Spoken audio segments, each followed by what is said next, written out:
پھر اس سرزمین میں علامہ اقبال جیسی شخصیت پیدا ہوئی ہے.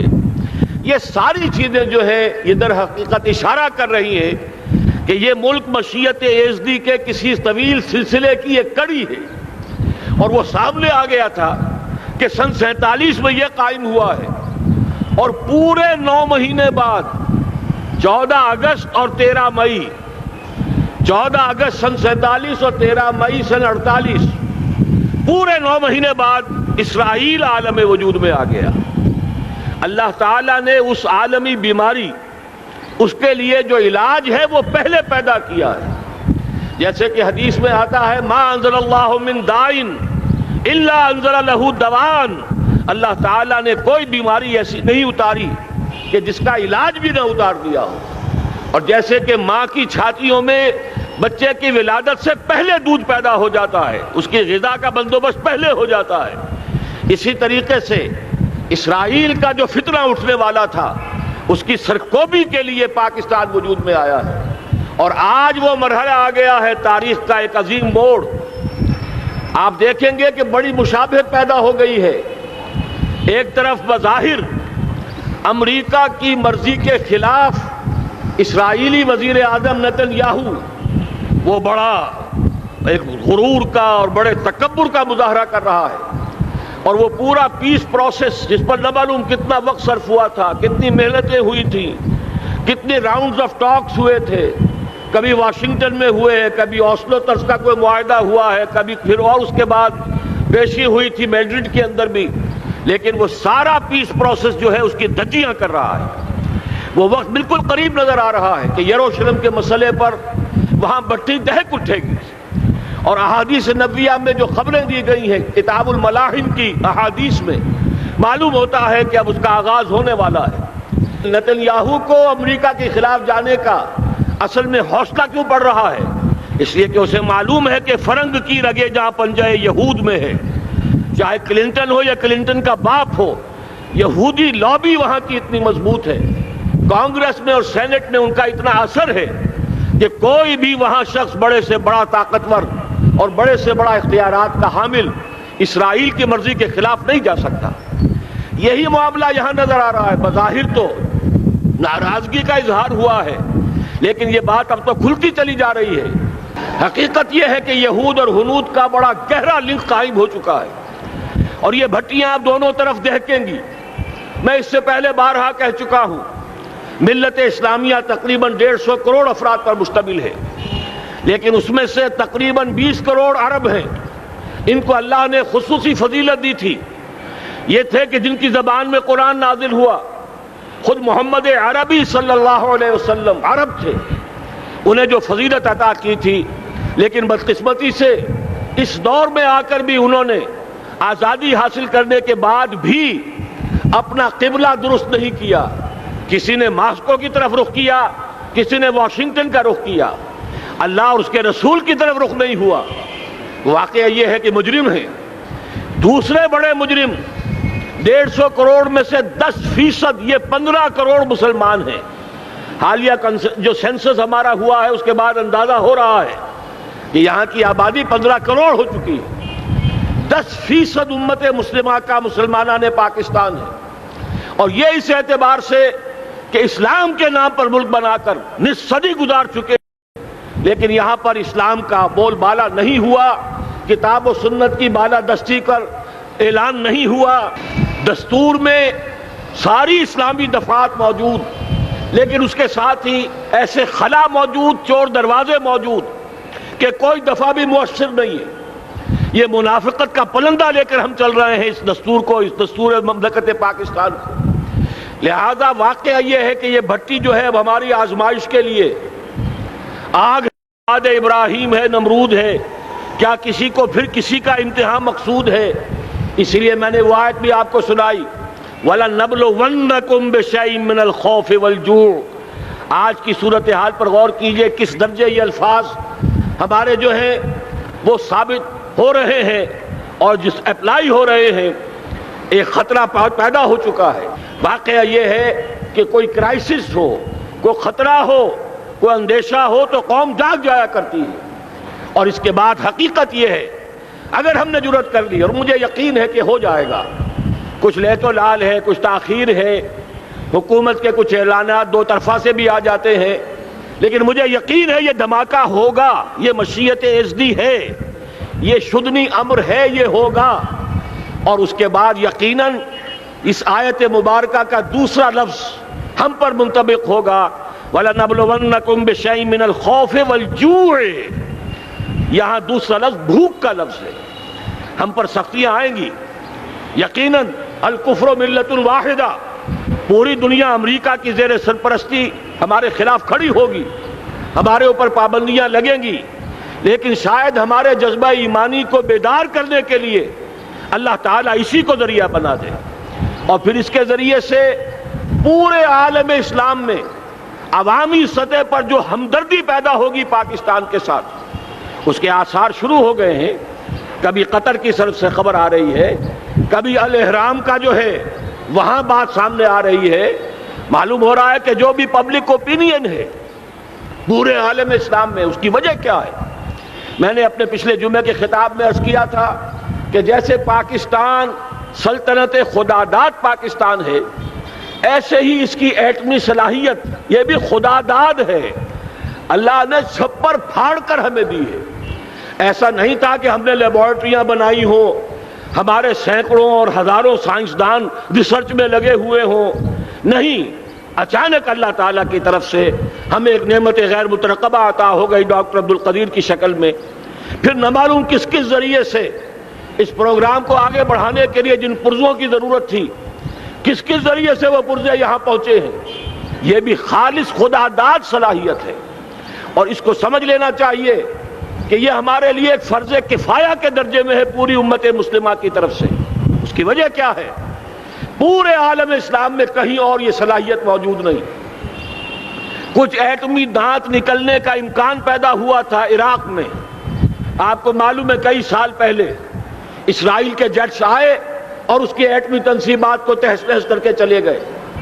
اس کے بعد جو کچھ ہوا ہے خلیج کی جنگ میں، اس کا اگلا پچھلا کھایا پیا سارا اگلوا دیا، اور اس کے لیے جو پابندیاں ہیں شدید سے شدید تر ابھی تک چلی آ رہی ہیں۔ تو اچھی طرح سمجھ لیجئے کہ پورے عالم اسلام میں صرف ایک پاکستان ہے، پوری دنیا میں صرف ایک ملک ہے جو اسلام کے نام پر بنا، پورے عالم اسلام میں صرف ایک ملک ہے جس کے پاس ایٹمی استعداد ہے۔ ان دونوں چیزوں کو سامنے رکھیے تو پھر مشیت ازدی میں مختلف چیزیں جو اللہ تعالیٰ کی اس تدبیر کے اندر موجود ہیں، اس کی کچھ نہ کچھ کڑیاں جو ہیں ملتی نظر آتی ہیں۔ لہذا اگر یہ معاملہ ہو جاتا ہے تو یقیناً اگرچہ سختی آئے گی، وَلَنَبْلُوَنَّكُمْ بِشَيْءٍ مِّنَ الْخَوْفِ وَالْجُوعِ، لیکن ایک تو یہ کہ اس قوم کے اندر سے انشاءاللہ جذبہ ایمانی برآمد ہوگا، اس قوم کے اندر سے ایثار اور قربانی کے جذبات برآمد ہوں گے، پورے عالم اسلام کی اخلاقی سپورٹ اسے حاصل ہوگی۔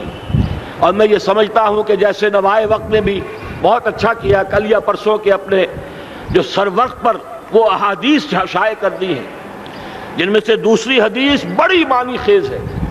حضور نے فرمایا عصابتان احرزہم اللہ من النار، دو لشکر ایسے ہیں کہ جن کو اللہ تعالیٰ نے جہنم کی آگ سے چھٹکارے کا پروانہ دے دیا۔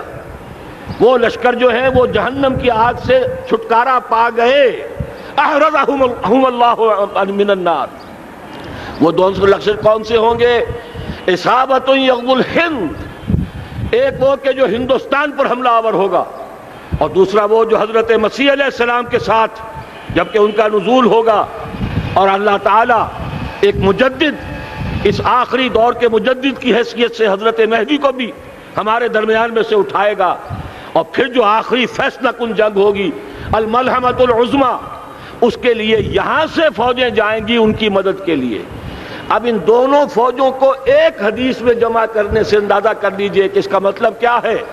یہ علاقہ پاکستان اور اس سے ملحق افغانستان، یہ علاقہ ہے کہ جو اسلام کا گہوارہ پہلے بنے گا، یہاں سے فوجیں جائیں گی، اور دائیں بھی اور بائیں بھی، مشرق میں بھی اور مغرب میں بھی، اور یہیں سے انشاءاللہ تعالی اسلام کا جو عالمی غلبے کا جو وعدہ ہے اللہ کا، کی خبر دی ہے محمد الرسول اللہ صلی اللہ علیہ وسلم نے لا يبقى على الارض بیت وبر ولا مدر الا ادخله اللہ کلمۃ الاسلام، اس روئے ارضی پر کوئی گھر بچے گا نہ خیمہ بچے گا جس میں اللہ تعالیٰ کلمہ اسلام کو داخل نہ کر دے۔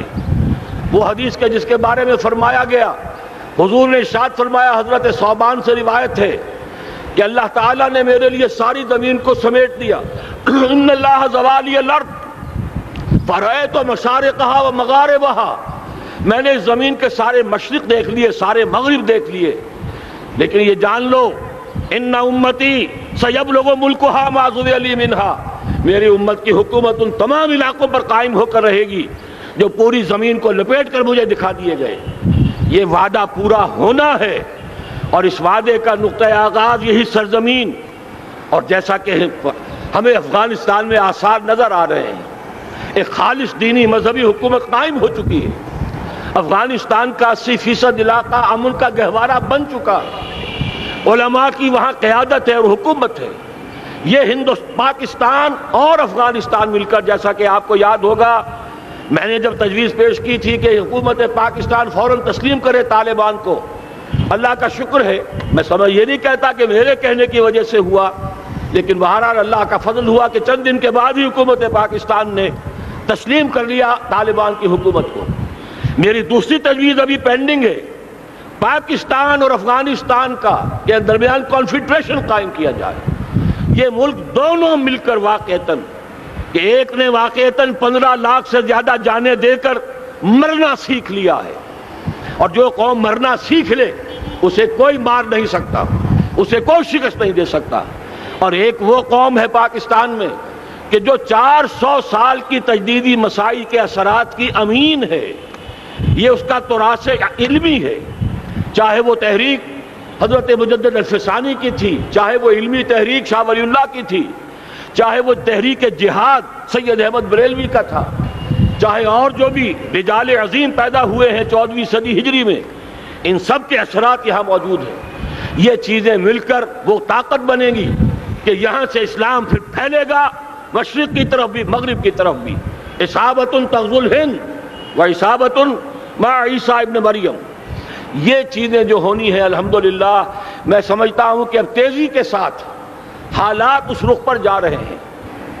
کہیں فرمایا ان ینصرکم اللہ فلا غالب لکم، اگر اللہ تمہاری مدد کرے تو کوئی تم پر غالب نہیں آ سکتا، وَإِن یخذلکم، اور اگر خدا نہ خواستہ اللہ تعالیٰ ہی اپنی مدد تم سے کھینچ لے، واپس لے لے، سلب کر لے، ان یخذلکم، تمہیں چھوڑ دے، فمن ذا الذی ینصرکم من بعد، تو پھر کون ہے جو تمہاری مدد کر سکے گا۔ اس مرحلے پر سیاسی جماعتیں اپنی جو ان کا مزاج ہے اس کے مطابق چاہتی ہیں کہ کیپٹلائز کریں، پولیٹیکل مفادات حاصل کریں۔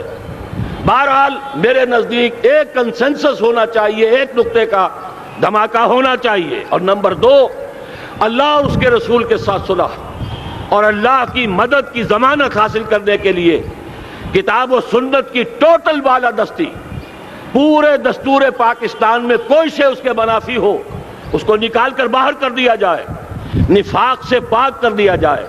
جیسے دعا ہے اللہم ربنا طہر قلوبنا من النفاق، اسی طرح دعا مانگیے کہ اللہ ہمارے ملک کے دستور کو نفاق سے پاک کر دے، اور وہ ساری ترامیم جن کا کہ ہم نے ایک مہم بھی چلائی تھی، وہ ترامیم جس کا تقریباً وعدہ کیا تھا نواز شریف صاحب نے، جس کے لیے 2 مرتبہ ایک محفل میں کہا تھا راجہ ظفر الحق صاحب سے کہ راجہ صاحب پھر تیاری کیجئے اور دستور کی ترمیم کا بل تیار کیجئے، لیکن یہ کہ معلوم ہوتا ہے کوئی بڑا ہاتھ ایسا تھا جس نے روک دیا ہے۔ یہی ہاتھ ہے جو آج ہمیں ایٹمی دھماکہ کرنے سے روک رہا ہے۔